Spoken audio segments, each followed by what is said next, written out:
Hello friends of Jesus, wish you advance happy new year. இன்னைக்கு நம்ம பார்க்கக்கூடிய Saint சபீனஸ் of Assisi. இவர் 270வது வருஷத்துல அசிசி மாநகரத்துல கிறிஸ்து பிறப்புக்கு பின்பு பிறந்திருக்கிறாரு. இவர் கொஞ்சம் பெரியவரானதுக்கு அப்புறமா இவர் பிஷப் ஆகிட்டாரு. அந்த டைம்ல ஒரு பயங்கரமான ஆணை வருது, த டைலேஷன் எடிக்ட். இதுபடி எல்லாருமே அங்க இருக்கக்கூடிய சிலைகளுக்கு தலை வணங்கணும். தலை வணங்கலன்னா தலையை எடுத்துருவாங்க.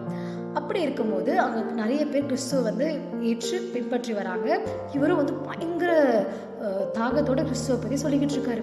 அந்த டைம்ல என்ன ஆகுது அப்படின்னா, இவரை அவங்க கூப்பிட்டு நீ இந்த சிலைக்கு வணங்கணும் அப்படின்னு சொல்றாங்க. அவர் சொல்றாரு என்னால முடியாது. அப்ப 2 ஆப்ஷன் கொடுக்குறாங்க, ஒண்ணு நீ வணங்கு, இல்ல நான் உங்களை கொன்றுவேன். அப்போ அவர் சொல்றாரு நான் உயிரே விட்டால பரவாயில்ல, தலை வணங்க மாட்டேன். அதனால அவர் பயங்கரமா கொடுமைப்படுத்துறாங்க, ரொம்ப துன்புறுத்துறாங்க. என்ன பண்ணியும் அவர் தலை வணங்கவே இல்லை. உடனே அவரை உணவு செஞ்சிடறாங்க. அவருடைய காலத்துல அவர் நிறைய அற்புதங்கள், அவர் அந்த மாதிரி கொடுமை அனுபவிச்சுட்டு இருக்கும்போது நிறைய அற்புதங்கள் நடந்திருக்கு. ஒரு சின்ன பையனுக்கு பார்வை கிடைச்சிருக்கு. அதே மாதிரி நிறைய பேர் அவரை பார்த்து கிறிஸ்துக்குள்ள வந்திருக்கிறாங்க. இந்த மாதிரி நிறைய அற்புதங்கள் நடந்திருக்கு.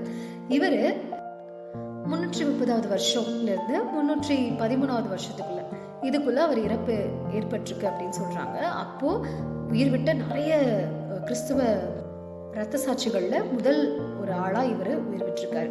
ஸோ இவரை மாதிரி நம்மளும் இயேசுவுக்கு பிரியமான ஒரு வாழ்க்கை வாழணும்னு சொல்லி நம்ம ஜெபிப்போம். செயின்ட் சபீனஸ் ஆஃப் அசிசி எங்களுக்காக வேண்டிக் கொள்ளுங்கள். Thank you, Jesus. Ave Maria, Ave Maria.